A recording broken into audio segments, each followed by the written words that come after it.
Hey everybody! Hi. So I'm in a different place, as you can tell. I am house sitting, puppy sitting, and so I am in their backyard. So if you hear buggies, that's why you hear the bugs. Also, this humidity, Lord. My hair is naturally curly, so yeah. But it is what it is. It is what it is. We're going with it, cause it's crazy. So yeah. So to get to it, I have been looking on Facebook a lot, and my brain has been spiraling like crazy. This is just what happens. My roommate would tell you that I never don't think. I'm never not thinking. Um, and she's right. She's completely correct in that. And so what I've been thinking about lately, as I've been seeing all of these posts on Facebook about share your unpopular opinion, um, I think that is such an interesting idea, and I have been so intrigued, and I have read all of them. Maybe not, but I have really sincerely tried to read all of them. Um, and I started wondering why this was so successful, why people seem to enjoy this so much. And the conclusion I came to was that this, in a way, makes people feel seen and known and heard, even if in a small way, in a way that they weren't before, that they had not been allowed to be before, right? That obviously, if it's an unpopular opinion, someone has shut this down, and they have shut it down hard. Um, and sometimes it's in good fun, and it's kidding, and sometimes it's not. And sometimes you just want to be like, so I don't like Whataburger. More for you.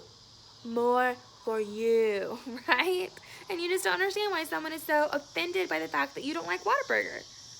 I didn't say, ugh, gross, how could you like Whataburger? Right? Like, it's whatever. But sometimes people are.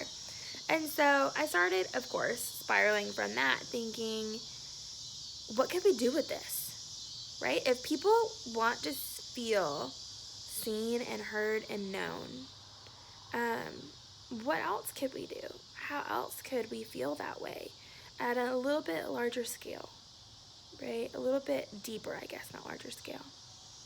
And so I started thinking about what would I want people to share. And I think I may do a couple of different ones, but I think I'm going to start with what I feel is one of the most important. Fear, shame, um, struggle. Yeah, I think that's where I want to start. Um, so here's why. I think part of the first step of validating our own fear, shame, and struggle is to say it out loud and to admit that it's there. And there's no way through it if we don't admit it first. When we try to shove down and we try to pretend that it's not happening, nothing ever gets better that way. In fact, sometimes your fears and struggles and shame double down and say, no, you will listen to me. And they come for you hard in the form of all kinds of fun disorders and things. I speak from firsthand experience of that. So I don't want that to happen, that's number one. And number two, I want my life to be about making people feel seen and heard and known and loved all at the same time. I have a tattoo that says sanctuary, and I've talked about that before. That's what I want to be. I want to be a safe place for people to fall. That's what I want. A safe place to land. I want people to, I want that to be my legacy, essentially. For them to think of that when they think of me. And so, in that breath, I want to see you. I want to know you. I want to bear witness for you, to your struggle, to your fear, to your shame. And so I want to open a safe space for people to share those things. And just like the unpopular opinions, you're not allowed to advice give, you're not allowed to explain away, especially here, guys. I mean, please be kind to one another, because I hold full rights to delete, to cut off, step in. And so none of that. This is just to see. This is just for seeing, right? Seeing and knowing. And that can happen just by you knowing that I'm reading it and that I see you, right? And I promise I'm not judging. Not judging you. Your fears, your struggles, your shames are yours, and they are valid because they're there. That's all.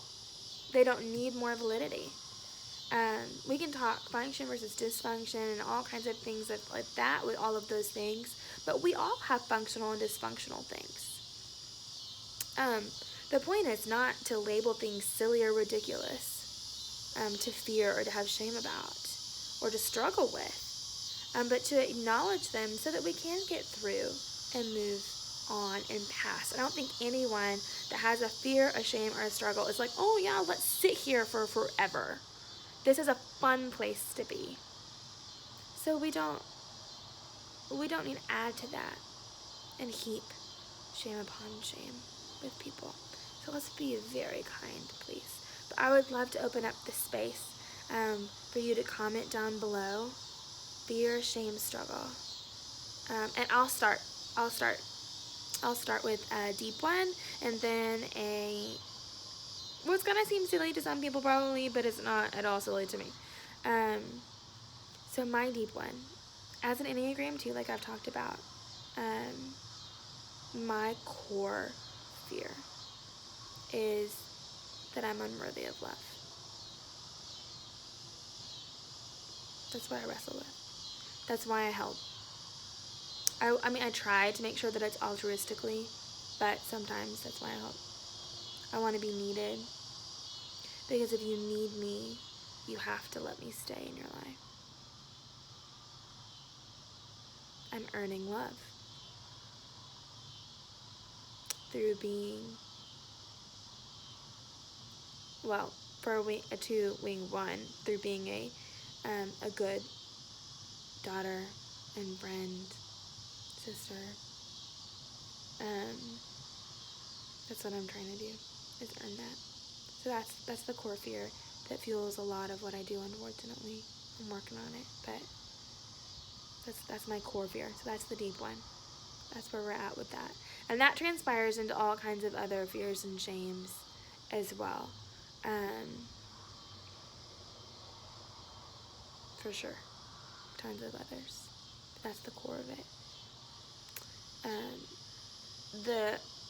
What I'm going to call a shallow one, but is not to me, is a fear of snakes. I am afraid of snakes, to the point that I have now planned a vacation to Glacier National Park, because there are only 3 kinds of snakes that live in Montana, and 2 out of 3 are not poisonous, and the poisonous kind live on the other side of the state. When you plan a vacation due to population of snakes, you might have a snake fear. So that's my fear of snakes, and my fear of truly being unworthy of love. That if people really knew me and knew who I was, and I didn't put on this persona of loving everyone and those things, and if people really knew me, really saw me, that it wouldn't be enough. That who I am when I'm not doing for others is worthy of anyone's love, time, attention. Yeah. That's mine. So I went first, so you didn't have to. So if you feel like you have the capacity to show up here in this space, do it. But if you feel that you can't, that you're not ready, that you don't have the capacity, see you. I understand. Been there. And don't do it because I asked you to. That in a way is invalidating your own fear. Don't do it because I asked you to. Do it because you want to. Do it because it's time. Don't do it because I asked you to. If you don't feel that you can. So, yeah, I am eagerly awaiting to see if anyone posts here. I'm really hoping that there can be some seeing and some knowing. So, have a great night.